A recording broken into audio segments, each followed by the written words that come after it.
함께 보실 하나님의 말씀은 신약성경 히브리서 9장 23절부터 10장 18절까지입니다. 오늘은 12월 14일 히브리서 전체를 복습하는 날인데, 복습하기 위해서 가장 핵심적인 부분인 히브리서 9장 23절부터 10장 18절까지 말씀을 함께 봉독하겠습니다. 히브리서 9장 23절부터 10장 18절까지 말씀, 신약성경 362면 전후를 보시면 되겠습니다. 23절부터 함께 봉독합니다.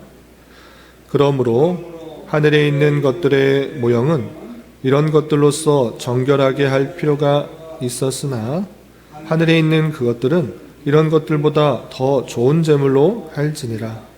그리스도께서는 참 것의 그림자인 손으로 만든 성소에 들어가지 아니하시고 바로 그 하늘에 들어가사 이제 우리를 위하여 하나님 앞에 나타나시고 대제사장이 해마다 다른 것의 피로써 성소에 들어가는 것 같이 자주 자기를 드리려고 아니하실지니 그리하면 그가 세상을 창조할 때부터 자주 고난을 받았어야 할 것이로되 이제 자기를 단번에 제물로 드려 죄를 없이 하려고 세상 끝에 나타나셨느니라. 한 번 죽는 것은 사람에게 정해진 것이요 그 후에는 심판이 있으리니 이와 같이 그리스도도 많은 사람의 죄를 담당하시려고 단번에 들이신 바 되셨고 구원에 이르게 하기 위하여 죄와 상관없이 자기를 바라는 자들에게 두 번째 나타나시니라. 율법은 장차 올 좋은 일의 그림자일 뿐이요 참 형상이 아니므로 해마다 늘 드리는 같은 제사로는 나아오는 자들을 언제나 온전하게 할 수 없느니라.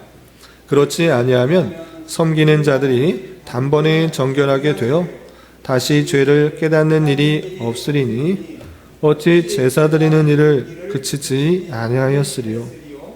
그러나 이 제사들에는 해마다 죄를 기억하게 하는 것이 있나니 이는 황소와 염소의 피가 능히 죄를 없이 하지 못함이라. 그러므로 주께서 세상에 임하실 때에 이르시되 하나님이 제사와 예물을 원하지 아니하시고 오직 나를 위하여 한 몸을 예비하셨도다. 번제와 속죄제는 기뻐하지 아니하시나니 이에 내가 말하기를 하나님이여 보시옵소서. 두루마리 책에 나를 가리켜 기록된 것과 같이 하나님의 뜻을 행하러 왔나이다 하셨느니라. 위에 말씀하시기를 주께서는 제사와 예물과 번제와 속죄제는 원하지도 아니하고 기뻐하지도 아니하신다 하셨고 이는 다 율법을 따라 드리는 것이라. 그 후에 말씀하시기를 보시옵소서. 내가 하나님의 뜻을 행하러 왔나이다 하셨으니 그 첫째 것을 폐하심은 둘째 것을 세우려 하심이라. 이 뜻을 따라 예수 그리스도의 몸을 단번에 드리심으로 말미암아 우리가 거룩함을 얻었노라. 제사장마다 매일 서서 섬기며 자주 같은 제사를 드리되 이 제사는 언제나 죄를 없게 하지 못하거니와 오직 그리스도는 죄를 위하여 한 영원한 제사를 드리시고 하나님 우편에 앉으사 그 후에 자기 원수들을 자기 발등상이 되게 하실 때까지 기다리시나니 그가 거룩하게 된 자들을 한 번의 제사로 영원히 온전하게 하셨느니라. 또한 성령이 우리에게 증언하시되 주께서 이르시되 그날 후로는 그들과 맺을 언약이 이것이라 하시고 내 법을 그들의 마음에 두고 그들의 생각을 기록하리라 하신 후에 또 그들의 죄와 그들의 불법을 내가 다시 기억하지 아니하리라 하셨으니 이것들을 사하셨은즉 다시 죄를 위하여 제사 드릴 것이 없느니라. 아멘. 네, 감사합니다. 네, 오늘은 히브리서 전체 말씀을 복습하는 날입니다. 우리가 어제까지 해서 히브리서의 13장 말씀을 다 했고 오늘은 전체를 복습하는데 그 내용이 아주 중요하기 때문에 다 살펴보면 좋겠지만 그 내용 시간 관계상 다 살펴볼 수가 없고 핵심적인 그 부분들로 인해서 우리가 히브리서를 어떻게 이해하고 또 적용해야 될지 다시 한번 생각해보는 시간을 갖도록 하겠습니다. 먼저 히브리서를 읽는 독자, 1차 독자의 상황이 어떠한가 그 내용을 좀 먼저 살펴보시면 히브리서 10장 32절에 이렇게 되어 있습니다.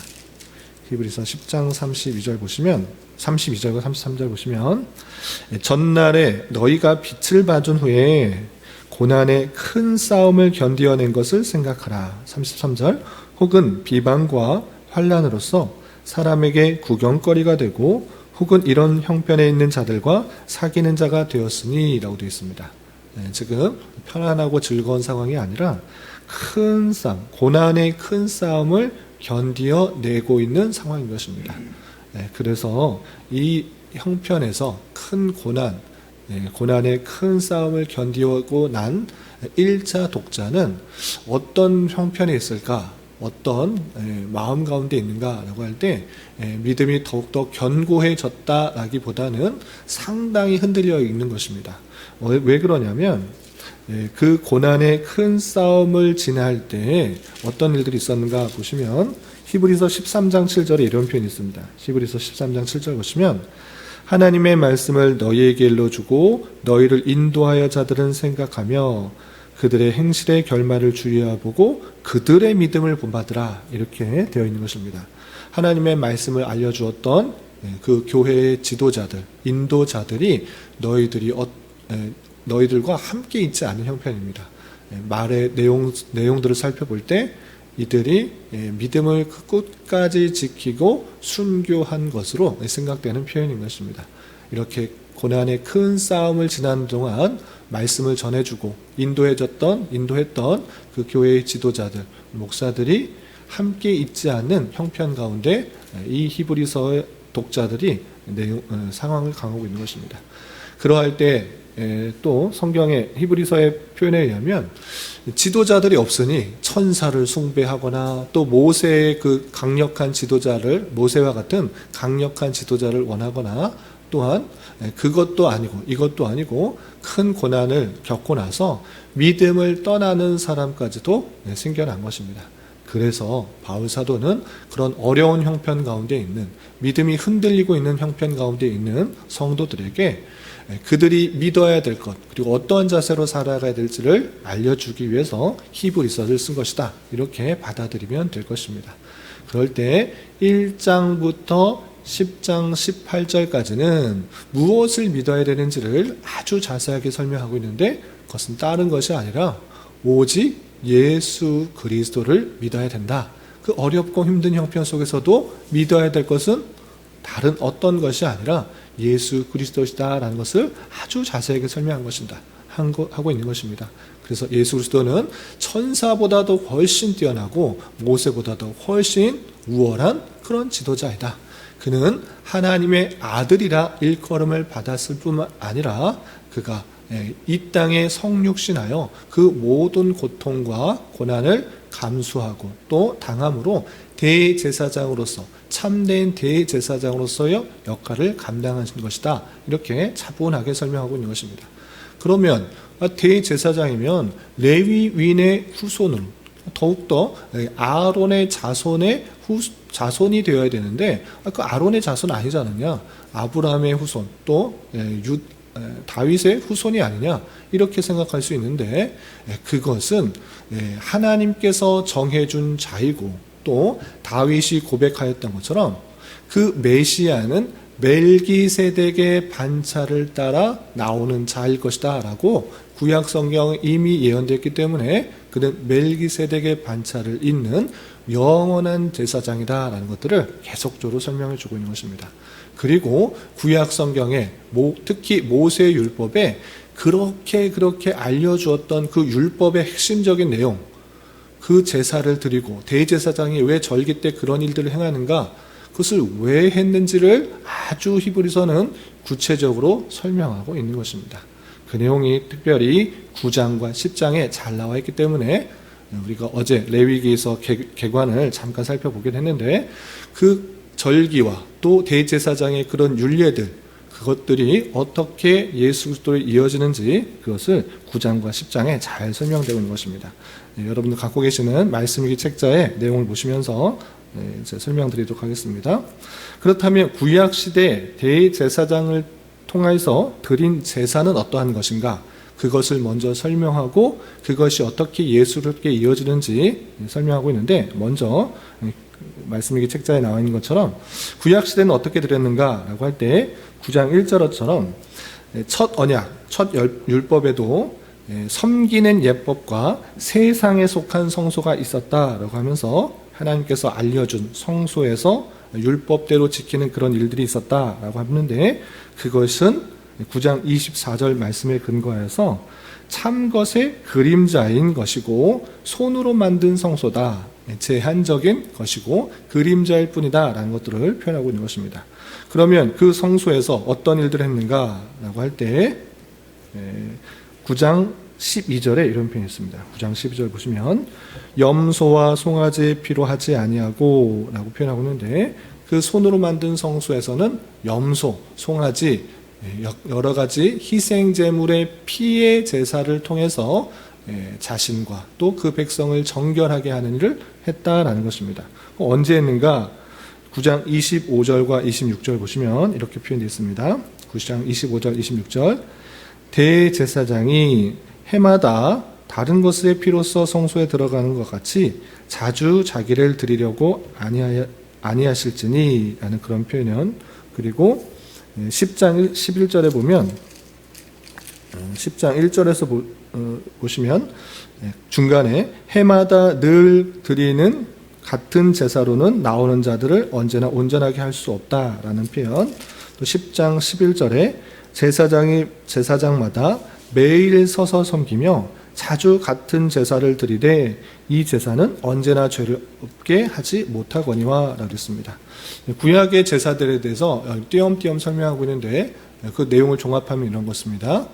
하나님께서 그 백성들에게 죄를 사해지고 하나님께로 들어갈 수 있는 하나님께 나올 수 있는 방편을 알려줬는데 그건 무엇이냐? 손으로 만든 성소 그 안에서 희생제사를 드리고 그 피로 말미암아 대제사장이 해마다 또는 자주 매일 이렇게 희생제사를 드리는 것을 통해서 하나님께 나아갈 수 있다는 것을 계속해서 반복해서 알려주었다.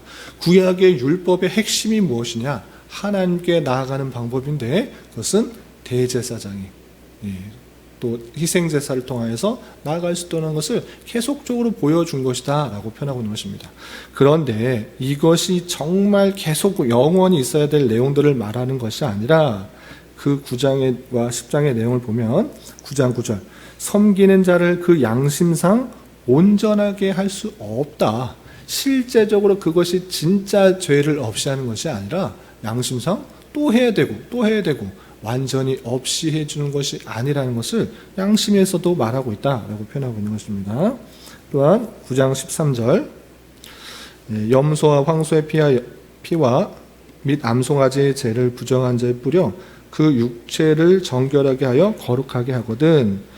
14절 하물며 영원하신 성령으로 말미암아 흠없는 자기를 하나님께 드린 그리스도의 피가 어찌 너희 양심을 죽은 행실에서 깨끗하게 하고 살아계신 하나님을 섬기지 못하겠느냐라고 하면서 그 피가 육체의 죄를 사해지게 한 것처럼 예수 그리스도께서 그것을 사해 준 것이다 이렇게 표현하고 있는 것입니다.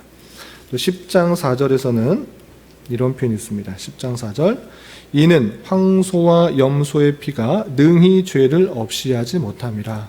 제사를 드릴 때 여러 가지 희생제물을 통해서 피를 흘렸는데 그것은 실제적으로 또한 양심적으로 완전히 피를 없애게 하는 것 아니다. 제한적이다. 앞으로 오실 것에 대한 예표이고 생각하도록 한 것이지 그 자체를 계속해서 영원히 드려야 된다라는 것을 말하고자 하는 것이 아니었다라고 또한 설명하고 있는 것입니다. 또한 어떤 표현도 있는가 보시면 19장 24절 예수님께서는 그 모든 것들의 참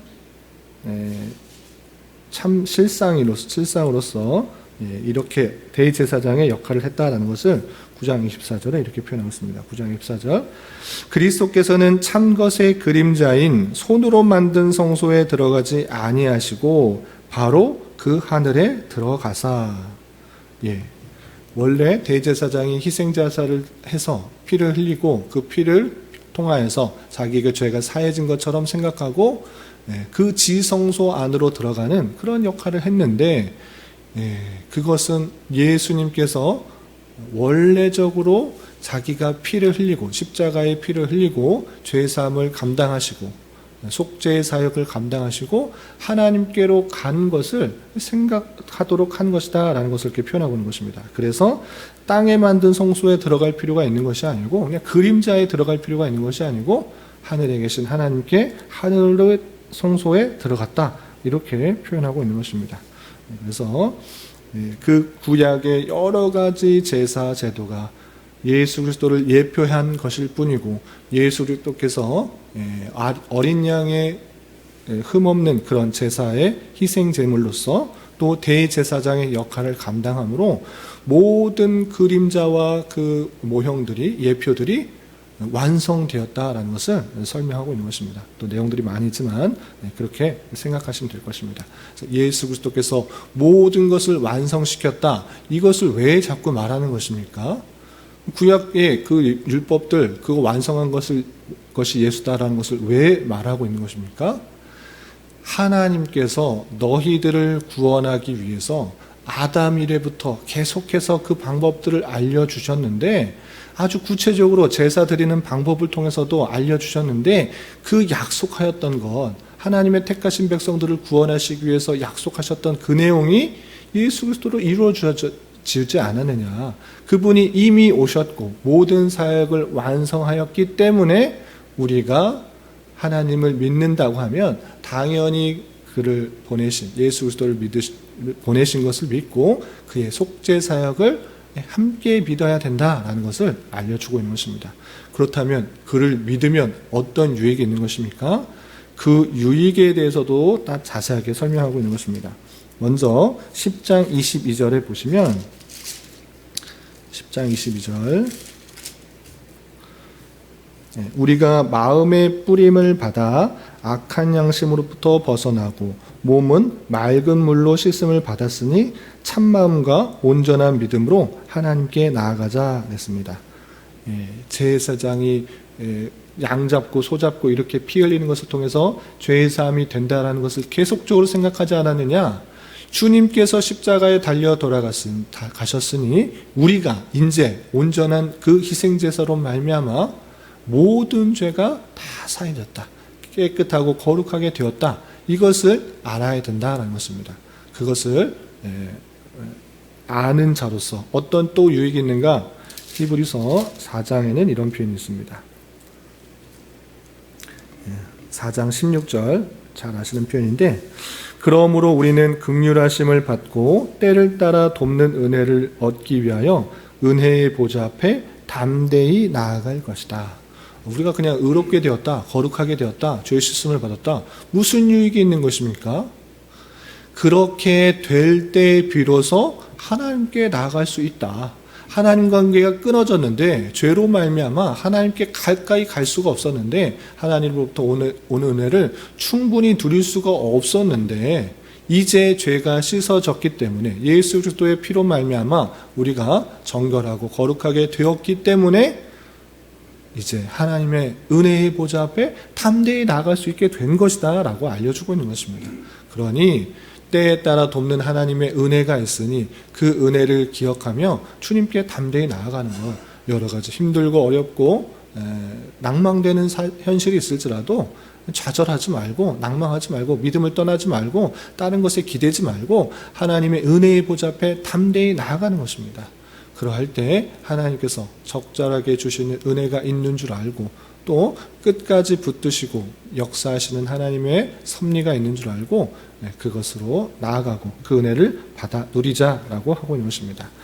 또한 히브리서 11장 6절에는 이런 표현이 있습니다. 11장 6절 잘 아시는 그런 표현인데 믿음이 없이는 하나님을 기쁘시게 하지 못하나니 하나님을 기쁘시게 하나님께 나아간 자는 반드시 그가 계신 것과 또한 그가 자기를 찾는 자들에게 상 주시는 이심을 믿어야 할지니라 라고 표현하고 있습니다.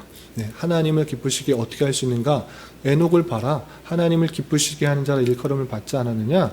그가 왜 그런 칭함을 받았는가? 믿음이다, 믿음.